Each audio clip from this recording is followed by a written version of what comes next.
Good morning, Spartans. I'm Corin Bucher. And I'm Zan the Man Karagosian. No one calls you that. They definitely do. All right, sure. I can't believe that we're past the 1-year mark of COVID already. Yeah, it's pretty crazy. So much has changed. I've been in quarantine for like over a year. I just want to go to a restaurant. That must stink. I was able to sit down and talk to Mr. Ford about all things COVID. Hopefully this snippet of the interview will cheer you up a little. How would you describe your first year as vice principal? It's been a very interesting year and very challenging. I feel like just a lot of the kinds of things we've dealt with this year are the things that you might deal with maybe collectively over 10 or 15 years, and they all just kind of came at us in 1 year. When you think about changes that we've made to how our school day runs and instruction and things like that, it's things that would have seemed like a huge deal a year ago just are kind of another little blip on the radar. You know, it's on to the next problem, and so it's been a hard year in some ways, but in other ways, been a very fulfilling year to be able to look at the challenges we've dealt with and what we've been able to overcome. So.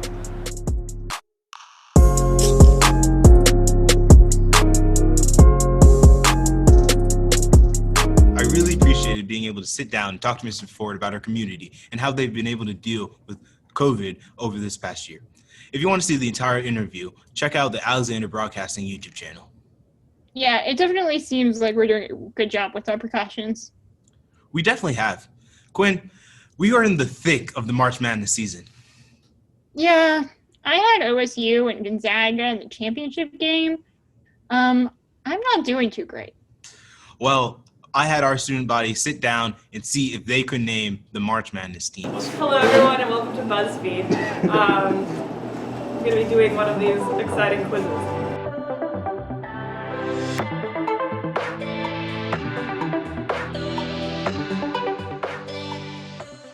I don't know. I do not know this one. Okay. I'm guessing it's the Cardinals?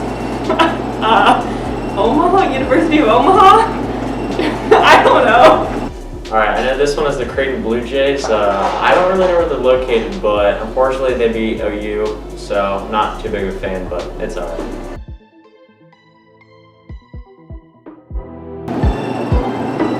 I don't know that one either. Oh, this is ORU, right?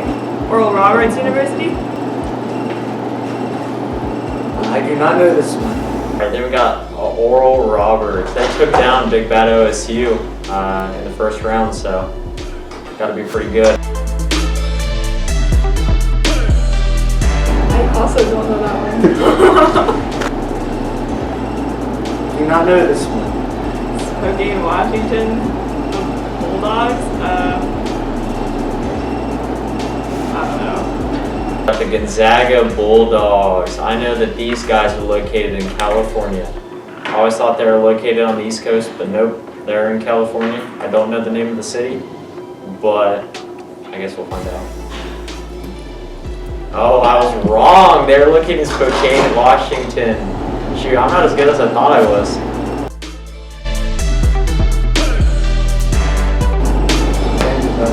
I don't know this one. Villanova. We got Villanova. I don't know that one either. This is the Drake Bulldogs, I think. I do not know this one. I don't know that one either. University of Iowa. I don't know, Des Moines, University of Des Moines. I should know that. My dad's from Iowa, but I don't. Well, that was disappointing. Yeah, well, maybe everyone's not in the madness. Obviously not. This year, due to COVID, everyone's been wearing a mask, and many of the teachers actually haven't seen their students' faces. Miss Mowry took a quiz guessing which mouth belonged to which of her students. Hannah and I were talking about how with everyone's masks, I feel like I can't recognize some people without their masks on because I've never seen their faces before. So I'm going to try to identify some of these people. All right, number one, I think is Hazel Schmiel. Correct. Number 2, Connor Taylor. Correct. Number 3, that smile is Drew Harris. I recognize that. Correct. I don't know who number 4 is. I don't recognize them. Wrong. I don't know number 5 either. Wrong. Number 6, I think, is a Vale. I don't know if it's Tanner or Tommy. Correct. Number 7 is Lauren Mansfield, I think. Correct. Number 8, I have no idea. Wrong. I really don't know. Wrong. It was worse than I thought it was going to be. Ms. Mowry certainly needs to brush up on her students' faces. Yeah, I'm pretty sure she failed that test. Yeah, but you know who didn't fail? Who? The Science Olympiad team. On Saturday, March 6, 2021, Alexander's junior high and high school Science Olympiad teams competed in the annual competition. Science Olympiad challenges students' skills and knowledge in all topics of science, math, engineering, technology, and many other fun subjects. Students choose events based on these subjects and form teams to compete within these events at the competition. Oh yeah, the Science Olympiad competition is usually held in March at Marietta College. Teams from all over work hard for months in advance to prepare and then bring their knowledge and creations to be put to the test every March. However, due to the pandemic this year, Alexander had to modify many events and hold the competition within our school to keep everyone safe.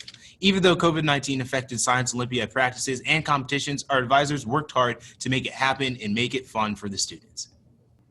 Mr. Hendershot, Mr. Jeffers, and Mr. Dale are very proud of all of Alexander's Science Olympiads for their efforts and look forward to our continued growth and discoveries in the STEM disciplines. The wrestling season was a major success. I was able to sit down and talk to senior wrestler Michael Wells. That's cool. Let's see it. For sure. Right on, right on, right on. Okay, let's do this. I'm here with senior wrestler Michael Wells. Mike, how are you today? I'm doing good. How about you? I'm doing great. Okay, would you like to tell the people what the Alexander wrestling team was able to accomplish this wrestling season? Well, we did a lot this season. We got 6 guys actually qualify for districts out of sectionals.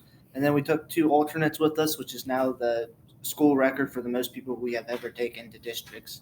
And then at districts, we had 2 people make it out, Drew Harris and Jack Hilliard, and they lost both times at state. But at state, it's like so everyone's so good. So competitive. It's just anyone who has their best day at state can make it far. Yeah. And so, but I was kind of heartbroken that I wasn't able to make it to state. But other than that, it was a good season. Okay, how would you describe your own personal season? It was good. I wrestled pretty well.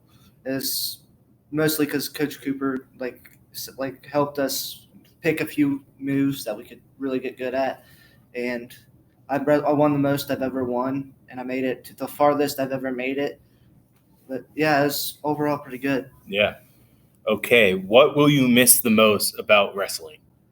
Oh, I had to say the family connection that we had in the room because we're in there so much and we went through so much together, like all the conditioning, every single day of conditioning, and it's just such that all that time being together really brought us close. And now I don't get to see them that much, and it's kind of hard.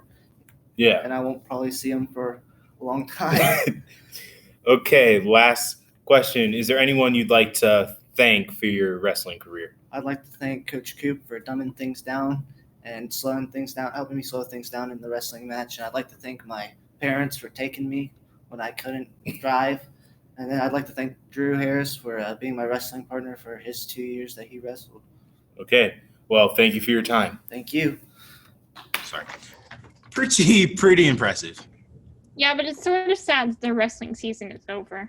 But track is coming up. Alexis made a season preview for the track season.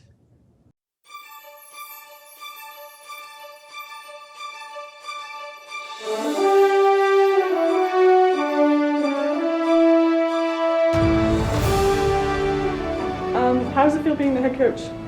It's a little bit different for sure. I've been the assistant coach. I've been the head coach for the sprinters and the relay teams and things, but it is quite a bit different, quite a bit more work, but well worth it. I do have an awesome staff. Coach Brooks is the varsity assistant, and then I have two really good junior high coaches, Coach Lewis and Coach Bates. We have a really good throws coach and Coach Bates, which is the first time we've really had that in a long time, so that's really good. We've kind of revamped the way that we've been doing things, so I have all the sprinters, and Coach Brooks has all the distance kids for the high school and so on and so forth, but it's good. The kids have been working hard. We've had a lot of fun team building things, and even though it's been hard work, everybody's worked hard and had fun at it as well. So it's been really good, as far as we know, anyway. How's it been different for COVID this season? I mean, the masks and stuff. Once we're outside and doing the drills and stuff and running, obviously we're not running the masks. Coaches obviously are in them, and that's kind of a bummer.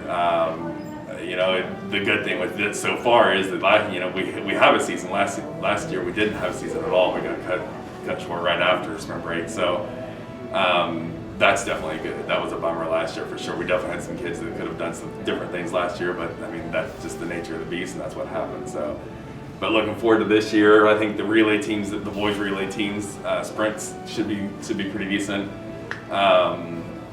And then we have some younger girls coming up through that are going to be really good.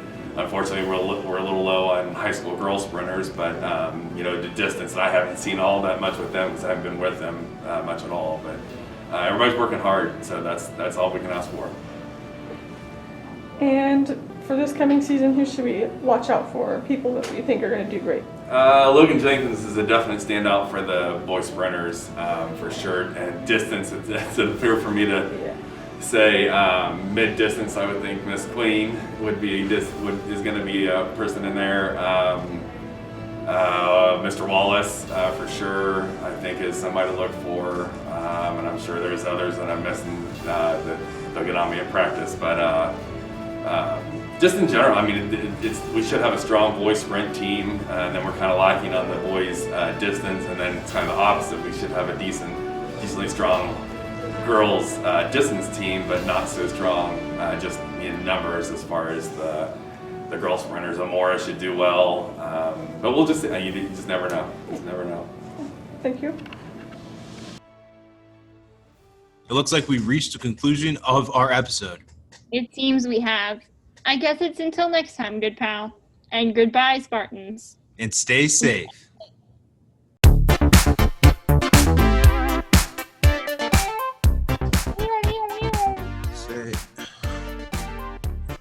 Go. Well, that was disappointing. Yeah. Okay. One more time. We can do it. I said one more time. Well, that was disappointing. Yeah. Well, maybe. Why can't we get... What slide is this? We already even have... This is slide 3. Let's get it done. Pull yourself together. Let's push through. No, hold on. Someone's trying to peek in. Like, come in. Peek in. Quinn, it looks like we reached the end. Sorry, it's concluded. Well, Quinn, it looks like we've reached the conclusion. Well, Quinn, Quinn. Oh! I'm so sorry. Anyone watching this, I apologize. We tried. It took so long to record. Please just accept. Like,